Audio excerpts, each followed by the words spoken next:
crazy, folks.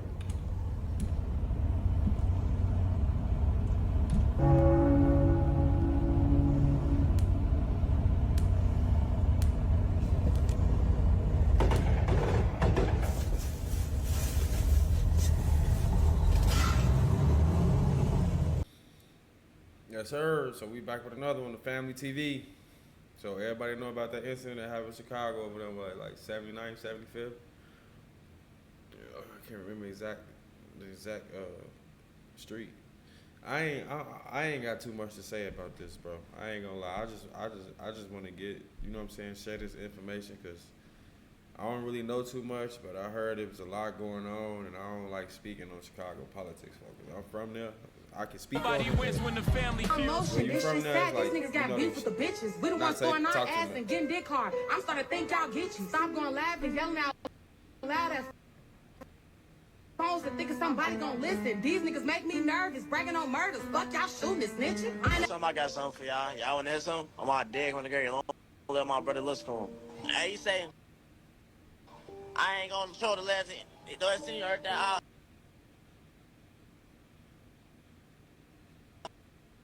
She ain't no shit, little boy better play his part. I do got a daughter now. Now I got a daughter. I don't know how old she is though, but you know what I'm saying, I'm there for her.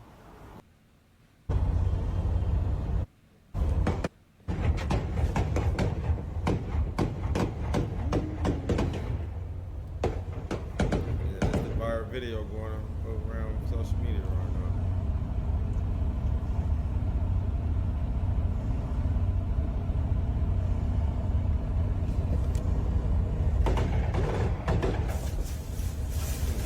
Man, we all know recently a woman had lost her life broad daylight in Chicago. Her daughter was in the backseat when it happened. Some say the dude she was with played a part in this deadly situation. You know, I'ma let you be the judge of that. If you're not new here, you know we ain't dropping like 3 to 4 days. And that's not like me. But I made a promise to the ones I love the most that I would take a break for my birthday. I'm out the country, but this story wouldn't let me be quiet. You had the world bashing a woman on what she wrote online after she was gunned down leaving the WIC building, as mentioned, with her toddler in the backseat. No mask, broad daylight, and no consideration on who actually in that vehicle. And now, instead of waiting for authorities to find out who held responsible and bashing them, you know what the world do in 2026, fam. Self-incrimination and bashing the ones they think was the lead to the problem. And let's be real, there's nothing wrong with going through old posts, they public, coming up with the conclusion on what you think took place as a civilian, trying to figure out what caused something. But let's be real, on the flip side, and let's be clear. If words, especially vague ones, are being used to justify a shooting like this, then the problem was never the post. It was the people willing to pull the trigger. What makes this even darker is that the man she was with allegedly posted their location shortly before the shooting. Something we're gonna break down and let you guys check out for yourself. But here's where this story stopped being isolated. After digging deeper, it became clear this situation may be allegedly connected to another tragedy Chicago hasn't forgotten. The mass shooting at a female's rapper mixtape release party that we once covered. You know I'ma always leave the links in the bio when we speak on it. It resulted in 4 deaths and over 10 shots. It was even more disturbing. Some of the same people allegedly tied to that incident were later seen mocking the situation online about this young woman being gunned down. Instead of showing any type of remorse, they felt satisfaction and alleged revenge. So today, we're not here for the rumors or narratives. We're here to present what's being presented to the public. Break down the story in chronological order, from online behavior to affiliations, and to how innocent people end up in the crossfire, even toddlers. Because once shots get fired inside a car with a child inside, it's no longer straight business. I'm glad that it became baby made it overly out of personal. that, I'm glad that baby made it out of there, bro. I ain't gonna lie. Give you no angle. I just give you the story. So with that being said, make sure you like, comment, and subscribe. As mentioned, in the last few days, Chicago has been dealing with yet another tragedy that didn't just take a life, it traumatized a child. As mentioned, according to authorities, a woman in her 20s was killed during daylight hours while sitting inside a vehicle moments after leaving the WIC office. On top of that, minutes before all this went down, the man she was with, also in the WIC office, not sure if that's the kid's father, but he was seen giving out the location and making fun of a kid who was around him inside the WIC office, online. And most of us know by now that the man survived. Police didn't release any more details about a potential arrest for the near future, alongside several details being withdrawn from the public, because this is an ongoing investigation. Now to be clear, before we even show what this man posted, or his woman that was brung up by the public after she lost her life, I want to be clear, we're not here to say that the posting or posting a location makes someone deserve to die. It doesn't. But in the city already dealing with ongoing beefs, that was not smart. Online surveillance, posting your whereabouts can put everybody around you in danger, including children who had no choice in being there. That decision alone has fueled a lot of anger, speculation, and finger pointing. The shooting took place February 4th, 2026 on the 7400 block of South Main Street. 74th, 75th. Okay. The 26-year-old female victim was later identified as Gabrielle Ayers. A young loving mom had unfortunately succumbed to her injuries, with the godfather of her child telling the local news his godbaby surviving was nothing short of a miracle. Most of us know by now surveillance footage had been floating online, showing 4 gunmen hopping out a red SUV before shooting up a white car, hopping back and they... Yo, hold on 1 second. I want to take a minute to show y'all my merchandise. If you see anything you like, go ahead and get you some. You'll be out there looking fly, looking fresh. I'm going to leave a link in the description. Back to the video.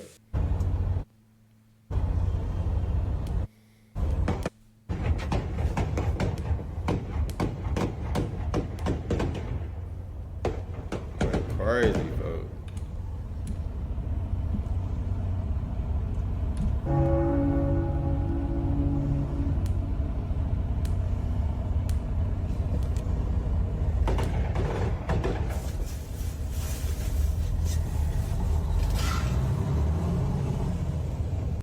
Gabrielle, her daughter, and her family, the dude she was with, they was leaving the WIC office and only left minutes prior.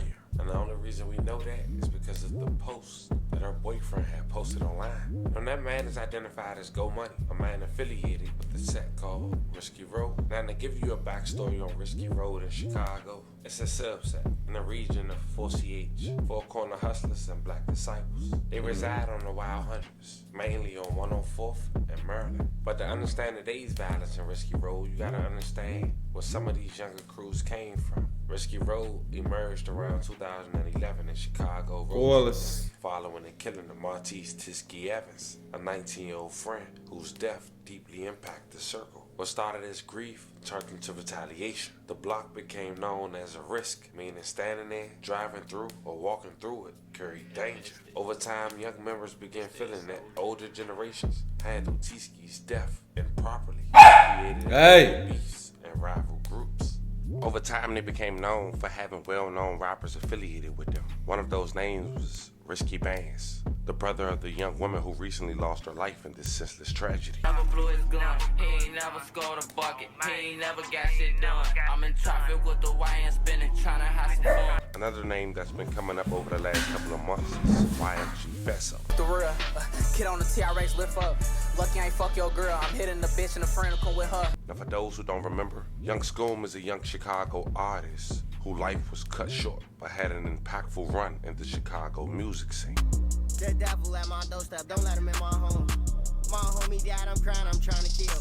He rapped alongside Lil Jeff and Q50, and his buzz was growing fast. Born Erson Hogan, Scoom was only 18 years old when he lost his life on Sunday, July 7, 2025. That night, Chicago police responded to reports of a shooting. They arrived to find Scoom suffering from 2 gunshot wounds to the chest. He was rushed to the University of Chicago Hospital, where he was later pronounced deceased. May he rest in peace and condolences to his family. At the same time, CPD spotted a gun-toting suspect running away from the scene. Officers pursued the suspect on foot during that chase. The suspect fired shots at the police. A 10-1 emergency call was made, meaning an officer needed immediate assistance. That triggered a large response from multiple CPD districts, alongside CPD SWAT. To this date, the suspect has not been detained. Now stay with me, fam. Recently, YFG Fesso went live with the streamer who dissed Scoom alongside another Risky Road member. That led to Q50 going live and dissing Fesso in return. Things crossed another line when Q50 took a picture with Fesso's daughter. Then went on an interview saying he has a daughter now, but doesn't even know her age. Check it out. New daughter, my daughter.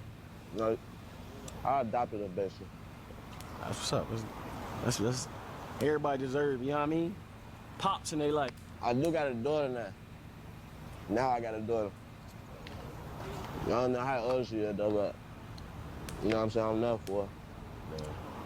Now having a kid dope, bro. You can leave a legacy type. But that's the newer generation clashing, and it ties directly to the older generation beef. Because if we unpack, or rewind back rather, to July 2025, a well-known Chicago female rapper associated with No Limit, Mellow Bucks, had her mixtape release party, which was shot up. A case we previously covered, as mentioned, the link is in the bio.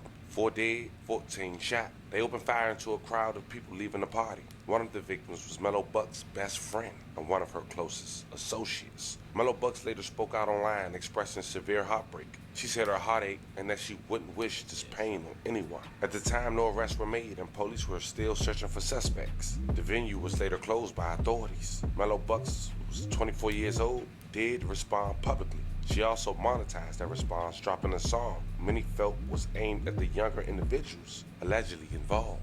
Check it out. You try to stop my motion. This shit sad. These niggas got beef with the bitches. We the ones throwing our ass and getting dick hard. I'm starting to think y'all get you. Stop going laugh and yelling out loud at phones and thinking somebody gonna listen. These niggas make me nervous, bragging on murders. Fuck y'all shooting and snitching. I ain't never heard no shooter say they shooting. We know that shit's script, but you gotta prove your point, cause don't nobody believe a little ass dickhead. I've been a winner, crush your shit like Christians. Now we ain't hitting no innocent. Niggas ain't know what's next. Gotta watch my mouth, cause they got the federals listening. I need 3 for 1 like corner stores, but now I ain't talking about candy. If you love your life, but like them niggas, you better watch where you standing. Y'all fuck with wear the pants, but I see now you niggas be wearing the panties. This shit be about clout on beef for niggas, ain't nothing shit organic. I know niggas from playing the hood security. Now your ass a reaper. You get told, hey look bro, get on that car, your ass ain't one of the tweakers. Type of nigga get on live and whoop that fans. Your ass one of the speakers. Can't nobody stand no fucking little white ends, and your ass one of the reasons. What happened to all that clap boom? You seen Lil Bird, you wanted to fight.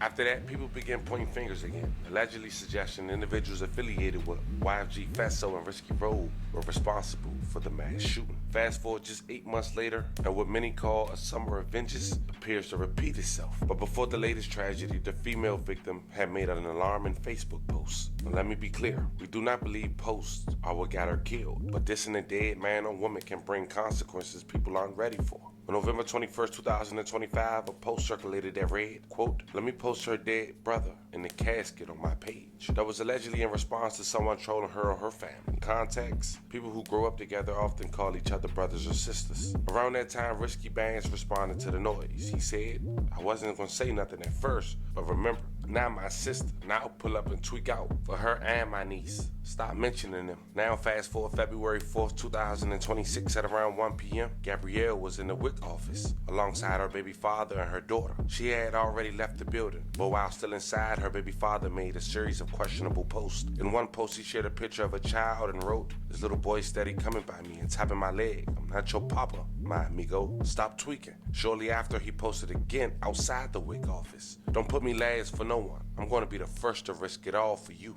Minutes later, video surfaced showing his leg dangling out of the car. After the ambush, the investigators believe the attackers approached knowing his baby mother and child were inside. The man was shot in the buttock and arm and taken to Christ Hospital in stable condition. As 3 individuals dressed in black were seen running near 79th Street in Maine. One raised a gun, fired towards a white vehicle, then entered a red car, returned, fired again, and fled. Minutes later, individuals allegedly affiliated with Mellow Bucks side of town took to Instagram. I won't say their names, but posts included raised firearms that some say look like the same ones, laughing emojis, and a reference to a song called Meet the Spankers by Risky Bands. Check out the clip. Ready to come forward with any information in a shooting that left a young mother dead. They held a vigil today.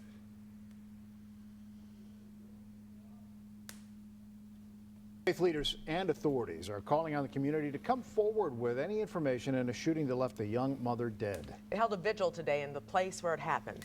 WGN's Courtney Spinelli is at police headquarters with their message. Witnesses to this brazen act of violence call it nothing short of a miracle that the victim's baby survived. A heavy scene for witnesses and first responders, many of them coming back to the spot where this happened to make a plea for justice. The people that pulled out automatic weapons on this very land that we stand on ran up broad daylight and murdered Gabrielle are monsters to me. The life of a young mother cut short Wednesday afternoon near 79th in May. Police say someone opened fire on the car 26-year-old Gabrielle Ayers, a 27-year-old man, and her daughter were inside of. The victims crashing into a van. Moments later, 3 gunmen can be seen in this video shared on social media, running up to the car as they continue to shoot. Witnesses ducking for cover. The baby survived. Shell casings found inside her car seat. The 27-year-old was wounded, but Ayers didn't make it. I cannot call a duck a chicken or a pig a cow. I can call a coward, and these cowards will be hunted down. Chicago police officers gathered with community, faith leaders, and the mayor for a public roll call followed by a prayer vigil. Many speakers acknowledging a wave of violence over the last few days in Chicago, touching communities on all sides of the city. This tragedy continues to tear at the thread of the soul of Chicago. It's tragedies like this that remind us of how much more work that we have to do. Father Michael Flager with St. Sabina around the corner from where the deadly shooting happened, calling on people with St. information. Sabina, I used to hoop up there, folks. folks. Baby left without a mom. And bro, I used to someone be hooping who at knows St. who Sabina, did this. bro. Think of that baby. Shout out Coach Rudy, man. Think of that mother laying in that car dead. And I pray you don't sleep until you talk and tell what you know. Yesterday, Crime Stoppers of Cook County announced a Definitely used to be $10,000 hooping up reward there. for any information leading to the arrest or Definitely indictment used of to be anyone hooping up involved there, in the deadly shooting. Today, St. Sabina announced it will also be putting up a $10,000 reward on top of that. Outside of police headquarters, I'm Courtney Spinelli, WGN News. I'm sure there's more we didn't speak on because it's not public. But understand this, these things don't happen by mistake. This is a trickle-down effect. When people are grieving, they don't care who's in a car. They just want you to grieve too. And even though a child lost her mother, retaliation thinking doesn't stop. Because that woman, who was also the sister of Risky Bands, in that mindset, when you do dirt, everybody you love become guilty by association. I want y'all to really sit with this. A woman lost her life doing something in routine, going to the WIC office. Her daughter was sitting in the back seat, and in seconds, everything changed. Since then, we watched the internet pick sides, replay posts, turn tragedy into content. But once shots are fired into a car with a child inside, nothing about it is justifiable. This didn't start that day. It didn't start in the parking lot, and it didn't start with the post. It's unresolved conflict, reckless decisions, and no regard for who's get caught in the middle. Rest in peace to the victims. Prayers for a daughter who had to carry this forever. If there's any verified updates, arrests, or developments, I'll bring them to you guys responsibly. Stay aware of your surroundings, be mindful of who you be around. Every move has consequences. Let me know how you guys feel about this one in the comments. Don't forget to like and subscribe, and today, I'll catch you guys on the next one. Damn, fool. That shit, wow, man. Appreciate you made all the way to the end of the video, bro. You already know what's going on with me, man. I'm out of here, fool. I'm gone.